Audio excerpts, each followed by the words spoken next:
नमस्कार, बहुत स्वागत है आप सभी का और मैं हूं रेनी। बुलेटिन की शुरुआत कर लेते हैं, जहां अल्मोड़ा के हवलबाग में कृषि विभाग के खेत बचाओ अभियान कार्यक्रम में मुख्यमंत्री पुष्कर सिंह धामी और कृषि मंत्री गणेश जोशी ने प्रतिभाग किया। मुख्यमंत्री ने कहा कि यह अभियान जनभागीदारी से जुड़कर जन आंदोलन बन रहा है और किसानों को भूमि संरक्षण व आधुनिक खेती के लिए आगे आना चाहिए। उन्होंने अल्मोड़ा में तारवाड़ योजना के लिए 6 करोड़ रुपए की घोषणा की। उन्होंने कहा कि सरकार किसानों की आय बढ़ाने के लिए काम कर रही है। राहुल गांधी के दौरे पर उन्होंने टिप्पणी करते हुए कहा कि यदि उन्हें चिंता होती तो वे पहले आते।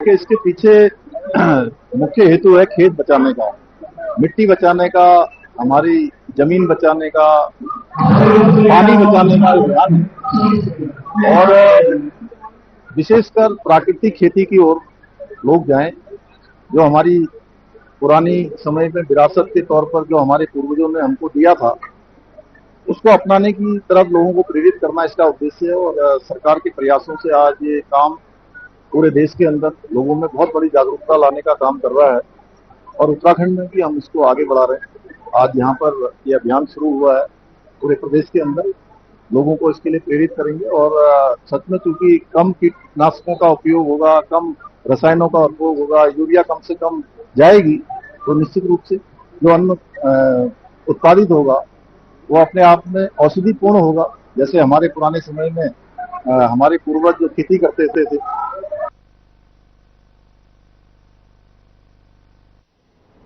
दिनेशपुर स्थित हरिचांद गुरुचंद मंदिर में पूर्व मुख्यमंत्री हरीश रावत पहुंचे, जहां उन्होंने मठाधीश विवेकानंद महाराज की माता के निधन पर शोक व्यक्त किया और परिवार से मिलकर संवेदना जताई।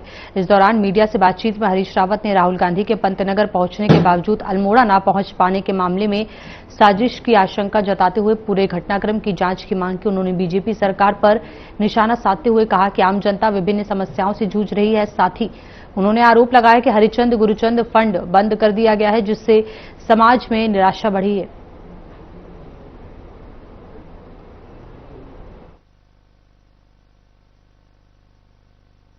स्वर्गवास हुआ था तो अपनी संवेदना व्यक्त करने भी आया था और उनके अच्छे स्वास्थ्य की कामना करने भी आया था। रावत जी कांग्रेस के पूर्व राष्ट्रीय अध्यक्ष वरिष्ठ नेता राहुल गांधी जी देहरादून के बाद 2 वर्ष उत्तराखंड दौरे में आए थे, लेकिन किस कारण से ना पहुंच पाए? ये सब मुझे लग रहा है एक षड्यंत्र पूर्वक जो है डीजीसीए और दूसरी संस्थाओं ने पायलट को ठीक से गाइड नहीं किया और ठीक से सूचनाएं नहीं दी, जिसके कारण जो है उनका हेलीकॉप्टर जो है वहां नहीं पहुंच सका। और ये सब एक मुझे षड्यंत्र दिखाई देता है, सत्ता का षड्यंत्र दिखाई देता है। लेकिन राहुल गांधी जी का संदेश जन जन तक पहुंच गया और एक नीट परीक्षा में अनियमितताओं और पेपर लीक के आरोपों को लेकर देश भर में सियासत तेज हो गई है और इस मामले पर भाजपा प्रदेश अध्यक्ष एवं राज्यसभा सांसद महेंद्र भट्ट ने प्रतिक्रिया देते हुए कहा कि ये एक गंभीर विषय है और ऐसी घटनाएं नहीं होनी चाहिए थी।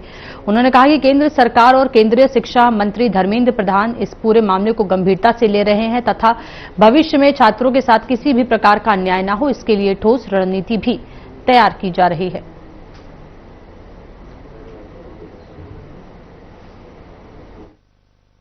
देखिए, ऐसा होना नहीं चाहिए था। सरकार उसके लिए चिंतित है और केंद्रीय मंत्री लगातार उसकी मॉनिटरिंग कर रहे हैं। एक अच्छी नीति उसके लिए बना जिससे इस प्रकार की घटनाएं न हो। हम मानते हैं कि इस प्रकार की परिस्थितियों से युवा शक्ति कुंठित होती है। देहरादून में उत्तराखंड सरकार द्वारा विभिन्न विभागों, बोर्डों और निगमों में दायित्वों की घोषणा के बाद राजनीतिक चर्चाएं तेज हो गई हैं और इस पर भाजपा प्रदेश अध्यक्ष महेंद्र भट्ट ने कहा कि भाजपा और कांग्रेस की कार्यशैली में बड़ा अंतर है। उन्होंने बताया कि भाजपा में दायित्व कार्यकर्ताओं के समायोजन के लिए नहीं, बल्कि सरकार और संगठन के बीच बेहतर समन्वय के लिए दिए जाते हैं। भट्ट ने दावा किया कि वर्तमान सूची कांग्रेस सरकारों की तुलना में छोटी है और आगे कुछ और नामों को दायित्व दिए जाने की संभावना भी है।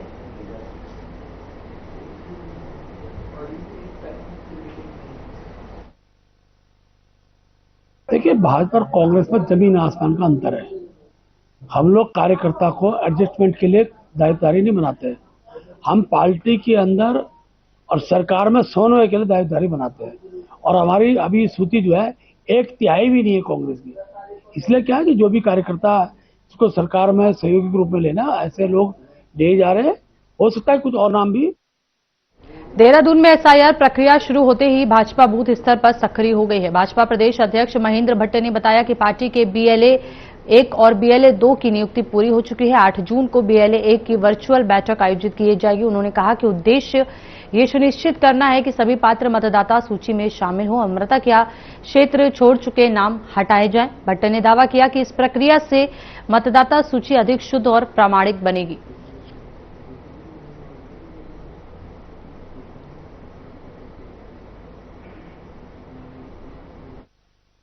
देखिए, एसआईआर की दृष्टि से हमने अपने बीएलए 2 और बीएलए 1 हमारे पूरे बन चुके हैं और बीएलए 1 की हमारी कल एक वर्चुअल बैठक भी हम लोग 8 तारीख को करने वाले हैं। हर बूथ पर कोई वोटर वोट बनने से न चूके, उसके लिए हमने अपने बीएलए 2 को निर्देशित किया है।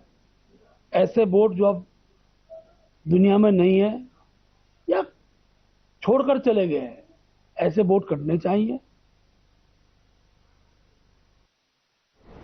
उत्तराखंड में आगामी विधानसभा चुनावों को लेकर भाजपा ने सभी 70 सीटों पर जीत का लक्ष्य तय किया है। प्रदेश प्रवक्ता कुंवर जपेंद्र सिंह ने कहा कि सभी सीटें पार्टी के लिए अहम हैं। करीब 50 सीटों पर बीजेपी मजबूत स्थिति में है, जबकि पिछली बार कम अंतर से हारी सीटों पर विशेष रणनीति के साथ काम किया जा रहा है। उन्होंने कहा कि कार्यकर्ता और नए सदस्य अधिकतम सीटों पर जीत के लिए जुटे हैं।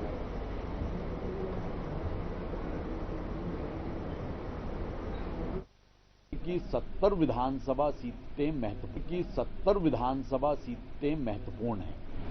50 सीटें भारतीय जनता पार्टी का गढ़ है और जिन सीटों पर हम पिछली बार या जिन बूथों पर हम बहुत कम वोटों से हारे हैं, तो भारतीय जनता पार्टी का और भारतीय जनता पार्टी के साथ उन सभी कार्यकर्ताओं का जिन्होंने भारतीय जनता पार्टी की सदस्यता ली है, सभी का प्रयास है कि हम अधिकतम सीटों पर जीत दर्ज करें।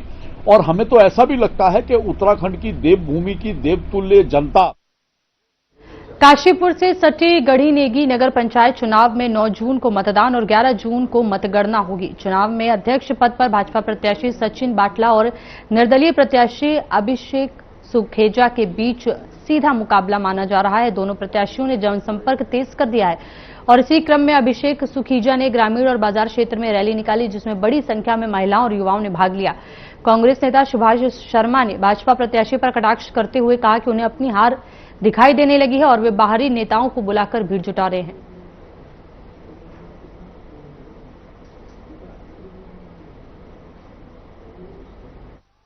देखिए रवि भाई, बिल्कुल स्पष्ट है कि जब एक कैंडिडेट भारतीय जनता पार्टी के चुनाव से लड़ रहा है, जो आज सत्ताधारी पार्टी इस उत्तराखंड में है, उसके सामने एक निर्दलीय प्रत्याशी के रूप में अभिषेक सुखेजा लड़ रहा है, तो क्यों बाहरी ऐसे सेलिब्रिटी को बुलाने की जरूरत पड़ी? आपको नमस्कार करता हूँ। आप लोग यहाँ पे आए, बहुत बहुत धन्यवाद। चुनाव की बात की है तो नगर पंचायत गेंडेगी में पूर्ण समर्थन हमें मिल रहा है। युवा शक्ति को और नारी शक्ति को पूरे नगर ने पूर्ण प्यार दिया और समर्थन दिया और सभी एक साथ कंधे से कंधा मिला के साथ चल रहे हैं। और जो ही हम इसको जनता पार्टी के मुद्दे स्पष्ट हैं। जन कल्याणकारी योजनाएं केंद्र सरकार की और राज्य सरकार की लगातार जनता तक पहुंच रही हैं। उन्हीं नीतियों को लेकर हम गढ़ी नेगी में भी उतर रहे हैं। सारी योजनाएं जो हमारी सरकार की चल रही हैं, वो सारी की सारी हम धरातल पर उतारने का काम करेंगे। चीजों को आपको आपके नजरिए से बिल्कुल विकास कार्य। दिनेशपुर में नेता प्रतिपक्ष राहुल गांधी का प्रस्तावित उत्तराखंड दौरा रद्द होने के बाद पूर्व नगर पंचायत अध्यक्ष कावल सिंह विर्क ने प्रतिक्रिया दी। उन्होंने कहा कि राहुल गांधी के कुछ बयानों से वह सहमत नहीं है और उनका मानना है कि कुदरत ने इसी कारण उनका दौरा रद्द किया। विर्क ने दावा किया कि सीएम धामी के नेतृत्व में भाजपा लगातार तीसरी बार सरकार बनाएगी। उन्होंने गदरपुर सीट पर भाजपा प्रत्याशी गुंजन सुखीजा की जीत का दावा भी किया। भगवान ने एक संदेश दे दिया है कि राहुल गांधी जी उत्तराखंड के दौरे पर आए थे, उनको मौसम ही साफ न होने के कारण ये भगवान ने संदेश दिया है कि आप यहां से जाइए, तीसरी बार भारतीय जनता पार्टी की सरकार बनेगी। आप यहां के हमारी देवभूमि नहीं चाहती है कि यहाँ कांग्रेस की। जसपुर में स्मार्ट मीटरों के विरोध को लेकर किसानों, जनप्रतिनिधियों और स्थानीय लोगों ने विद्युत वितरण खंड कार्यालय का घेराव कर सांकेतिक तालाबंदी की। प्रदर्शनकारियों ने विभाग पर उनकी मांगों की अनदेखी का आरोप लगाते हुए स्मार्ट मीटर लगाने पर रोक, लगाए गए मीटर हटाने, भूमिहीनों को बिजली कनेक्शन देने और विजिलेंस की पेनल्टी। विभाग में जो कि हमारे कम से कम तीर्थनगर जो है तुमड़िया डाम कहलाता है, तो उसमें महाभारत के समय का हमने माननीय डीएम द्वारा सर्वे करवाया था मंदिर का। बहुत पुराना मंदिर है, महाभारत के समय का मंदिर बताया गया था, जो कि बहुत पुराना गांव है और डाम को छोड़ते हुए 2981 एकड़ जमीन है। किसान परेशान है, गन्ने का पेमेंट इतने महीने हो गए अभी तक नहीं मिला, वहाँ भी हमें घेराव करना पड़ा मजबूरन होकर। हमारी मजबूरी होती, हमारे पास टाइम नहीं है। जब हमारे सिर से पानी ऊपर निकल जाता तो ही हम धरने प्रदर्शन के लिए मजबूर होना पड़ता है। और वो कहाँ से खर्च चलाएगा, कनेक्शन कट रहे हैं किसानों के गन्ने का। 25 मई को यहाँ पर हमारे सामाजिक संगठनों ने और ग्राम प्रधानों संघ ने और किसान यूनियन ने एक सामूहिक जनहित कार्यों के लिए एक धरना यहाँ पर लगाया था और हमने आंशिक रूप से 25 तारीख को तालाबंदी भी की थी, लेकिन उसके संदर्भ में आज हमारा समय तय था 5 जून का। लेकिन यूपीसीएल विभाग आपने देखा होगा जिस प्रकार से कि हम भारतीय किसान यूनियन पूरे क्षेत्र के, पूरे जिले, पूरे प्रदेश के साथ हैं। पूरे प्रदेश में मीटर नहीं लगनी चाहिए और ना लगने देंगे। शुरुआत इसकी जसपुर से हुई है और मैं सभी जनप्रतिनिधियों का धन्यवाद करता हूं। और जिनकी जिम्मेदारी बनती थी, जो मौजूदा सरकार के नेता हैं या विपक्ष के नेता हैं, ये जिम्मेदारी से भाग चुके हैं। उत्तराखंड सरकार द्वारा विभिन्न बोर्डों, आयोगों और समितियों में दायित्वों के बंटवारे के तहत धीरेन्द्र पवार को मीडिया सलाहकार समिति का उपाध्यक्ष नियुक्त किया गया। जिम्मेदारी मिलने के पर उन्होंने मुख्यमंत्री पुष्कर सिंह धामी और पार्टी नेतृत्व का आभार व्यक्त किया। पवार ने कहा कि पत्रकारों की समस्याओं को सरकार तक पहुंचाने और मीडिया तथा शासन के बीच बेहतर समन्वय स्थापित करने का प्रयास किया जाएगा। उन्होंने सौंपे गए दायित्व का पूरी निष्ठा और जिम्मेदारी से निर्वहन करने का भरोसा दिलाया। सबसे पहले तो मैं आपके चैनल के माध्यम से माननीय मुख्यमंत्री जी को और प्रदेश नेतृत्व को बहुत बहुत आभार व्यक्त करना चाहता हूं कि उन्होंने मुझ पर जो भरोसा जताया है, मैं उस भरोसे पर खरा उतरूंगा। और चूंकि आप लोग लोकतंत्र के चौथे। देहरादून में जिला निर्वाचन अधिकारी डॉक्टर आशीष चौहान ने राजनीतिक दलों के प्रतिनिधियों के साथ विशेष गहन पुनरीक्षण कार्यक्रम की समीक्षा बैठक की। उन्होंने 7 जून तक बूथ पर बीएलए 2 नियुक्त करने की अपील की। 8 जून से 7 जुलाई तक बीएलओ घर घर जाकर मतदाता गणना प्रपत्रों का वितरण और संग्रह करेंगे।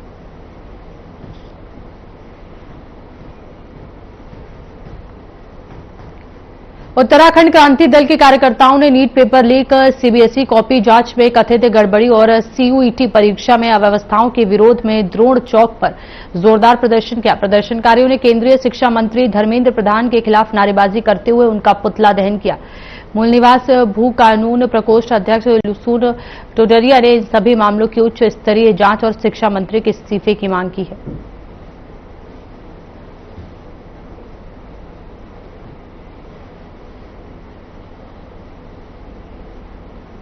देखिए, जिस तरह से इतना बड़ा पेपर लीक हो जाता है नीट का, और जिसमें 22 लाख से कम छात्र जिन्होंने परीक्षा दी, उनके भविष्य को बिल्कुल अधर में लटकाया जाता है। अधर में क्या लटकाया लगता है, एक ओर से बर्बादी कर दिया जाता है।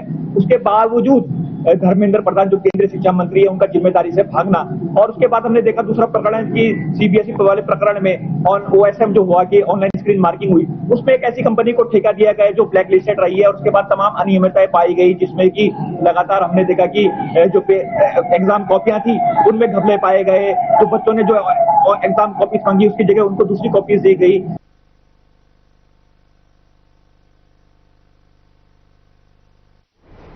जसपुर के विक्रांत सिंह ने पीसीएस परीक्षा 2024 में 25वीं रैंक हासिल कर उप शिक्षा अधिकारी पद पर चयनित होकर क्षेत्र का नाम रोशन किया है। उनके इस उपलब्धि पर पूर्व विधायक डॉक्टर शैलेंद्र मोहन सिंघल, प्रधान संघ अध्यक्ष दिलशाद शाह समेत कई गणमान्य लोगों ने उनके आवास पहुंचकर सम्मानित किया। और इस दौरान लोगों ने विक्रांत सिंह की मेहनत और सफलता की सराहना की।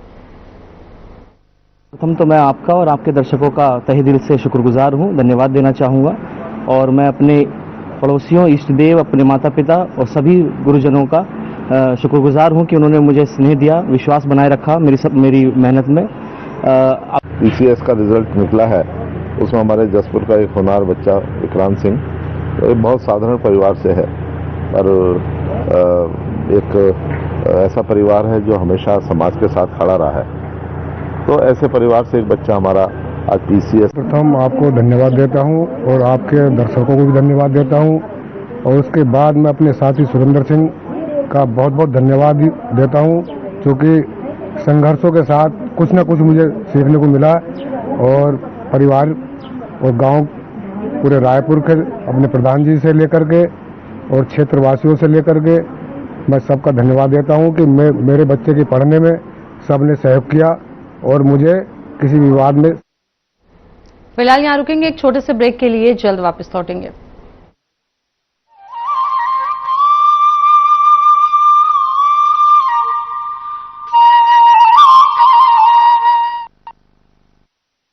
प्रधानमंत्री श्री नरेंद्र मोदी के दूरदर्शी नेतृत्व में सेवा, सुशासन और विकास को समर्पित 12 वर्षों की राष्ट्र निर्माण की ऐतिहासिक यात्रा ने उत्तराखंड को नई गति, नई दिशा और नया विश्वास दिया है।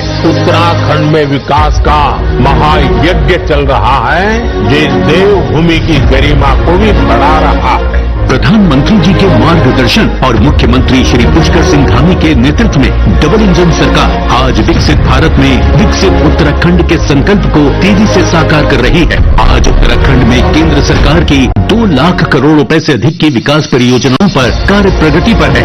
डिजिटल इंडिया अभियान ने प्रदेश के दूरस्थ क्षेत्रों में इंटरनेट कनेक्टिविटी, ई गवर्नेंस और डिजिटल सेवाओं को विस्तार प्रदान किया है। भारत नेट परियोजना के तहत गांव-गांव में इंटरनेट पहुंचाया जा रहा है। साथ ही skill India, startup India, make in India और मुद्रा योजना जैसे अभियानों के माध्यम से उत्तराखंड का युवा गढ़ रहा है आत्मनिर्भर और स्वर्णिम भविष्य। वहीं 4 धाम ऑल वेदर रोड परियोजना, दिल्ली देहरादून एक्सप्रेसवे, ऋषिकेश कर्णप्रयाग रेल परियोजना, टनकपुर बागेश्वर रेल लाइन की स्वीकृति, अमृत भारत स्टेशन योजना के अंतर्गत 11 रेलवे स्टेशनों का आधुनिकीकरण, उड़ान योजना के तहत हवाई सेवाओं का विस्तार और पर्वतमाला परियोजना के अंतर्गत विकसित होता रोपवे नेटवर्क उत्तराखंड में कनेक्टिविटी, पर्यटन और विकास को नई ऊंचाइयां दे रहे हैं। केदारनाथ बद्रीनाथ धाम पुनर्विकास, मानसखंड मंदिरमाला मिशन और शीतकालीन यात्रा को बढ़ावा उत्तराखंड को वर्ष भर आध्यात्मिक और पर्यटन विकास की नई पहचान दे रहे हैं। वहीं रेडिंग उत्तराखंड, होम स्टे, आयुष्मान भारत, आधुनिक स्वास्थ्य सेवाएं, औद्योगिक विकास और वाइब्रेंट विलेज जैसी योजनाएं प्रदेश में रोजगार, स्वास्थ्य और सीमांत विकास को नई मजबूती प्रदान कर रही है। जन कल्याण से जन विश्वास तक डबल इंजन सरकार के साथ उत्तराखंड रच रहा है प्रगति का नया अध्याय।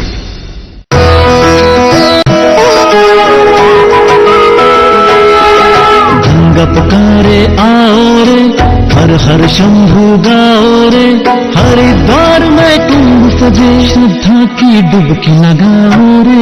हर हर गंगे गंगे, हर हर गंगे, भस्म रमाए साधु चल रहे, गूंजे शिव के नाम, गंगा किनारे दिव्य अलौकिक ओजस पूरा धाम। युगों युगों का पर्व ये पावन मिलकर सभी मनाओ रे। हरिद्वार में कुंभ सजे, श्रद्धा की डुबकी लगाओ रे। हर हर गंगे गंगे, हर हर गंगे। 14 जनवरी 2027 से हरिद्वार में सजेगा आस्था, अध्यात्म और सनातन चेतना का विराट संगम। आइए इस दिव्य महापर्व के साक्षी बने।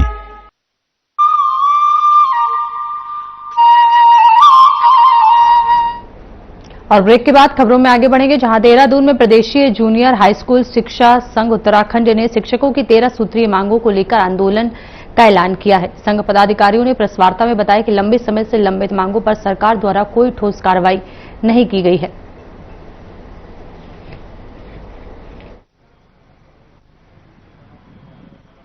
अभी जनपदों में हुंकार रैली का आयोजन किया था और अब जो है गर्जना रैली 8 जून 2026 को परेड ग्राउंड से लेकर हम सचिवालय कूच करने जा रहे हैं, जिसमें हमारे उत्तराखंड से लगभग जो है 8 से 10 हजार शिक्षक यहां पहुंचने की उम्मीद है और वो सारे लोग यहां पर पहुंचेंगे। हम देहरादून की जो सारी सड़कें हैं उनको जाम करेंगे। जगवीर खरोला, प्रदेश महामंत्री प्रदेश जूनियर हाई स्कूल शिक्षक संगठन उत्तराखंड। हमारी जो 13 सूत्री मांग है, जिसके लिए हम लगातार कई वर्षों से शासन विभाग और सरकार से मांगे करते आ रहे हैं निस्तारण के लिए। चारधाम यात्रा के दौरान ऋषिकेश में श्रद्धालुओं की भारी भीड़ उमड़ रही है। बदलते मौसम, गर्मी और यातायात दबाव के बीच पुलिसकर्मी पूरी मुस्तैदी से व्यवस्था संभाल रहे हैं। पुलिस कप्तान प्रमेंद्र डोभाल के निर्देशन में जवान ट्रांजिट कैंप से प्रमुख चौराहे तक भीड़ नियंत्रण में जुटे हैं।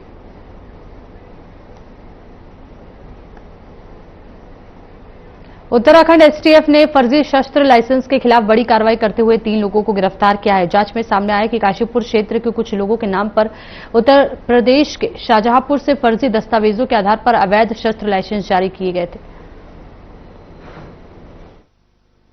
देखिए, उत्तराखंड में इस तरह के इनपुट थे, किस तरह से यहाँ पर अन्य राज्यों से काफी सारे लोग हैं जो स्थानांतरित कराते अपने लाइसेंस को यहाँ पर वैलिड रूप से दर्ज करा रहे हैं, जबकि उनके फेक लाइसेंस बने हैं। इसको देखते हुए पूर्व में 2 ऐसे केस में अरेस्टिंग की गई थी। उसी के आधार पर हमारी एक स्पेशल टीम जो है इस तरह के fake arms licence.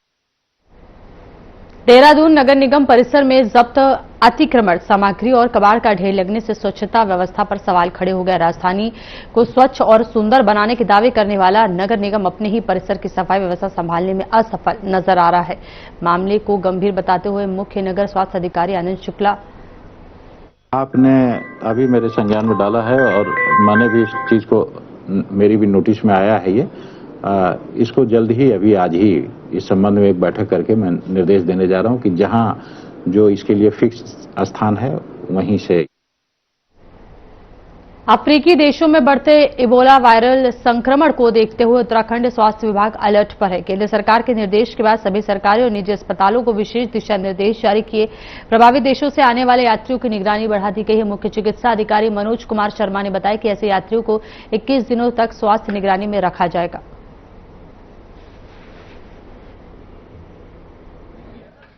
Government of India से निर्देश मिले थे एबोला वायरस को लेकर के, तो उसमें बेसिकली ये भी निगरानी ही करनी है।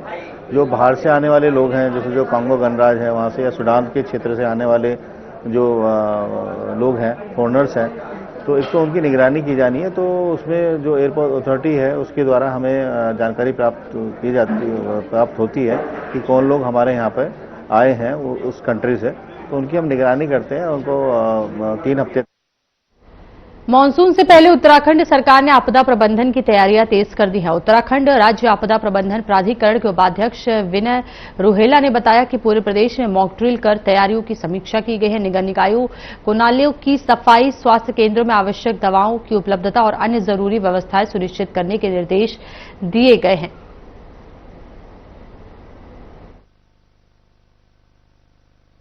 कहना चाहूंगा कि मानसून सत्र से पहले सरकार ने आपदा के दृष्टिकोण से आपदा आने से पहले और आपदा के आने के बाद दोनों स्थितियों में तैयार रहने के लिए अपने आप की जितना भी होमवर्क था वो किया है। मानसून सत्र से पहले हमको अब एक मॉक ड्रिल हमने इसकी की थी मानसून सत्र से पूर्व की तैयारी के लिए, और उसमें सभी जिला प्रशासन और अन्य अधिकारी बंधु जो इस आपदा के अंतर्गत दृष्टिगत रहते हैं उनको सबको सम्मिलित किया था और पूरा 1 दिन वो मॉक ड्रिल चली थी। साथ ही मानसून सत्र में आपदा के बाद जो घटनाएं होती है बड़ी तीव्र गति से बढ़ती है। जैसे मैं बताता हूँ, नगर निगम, नगर पालिका, नगर पंचायतें। और इस बुलेटिन में फिलहाल इतना ही। देश और दुनिया की तमाम बड़ी खबरों के लिए बने रहिए हमारे साथ। नमस्कार।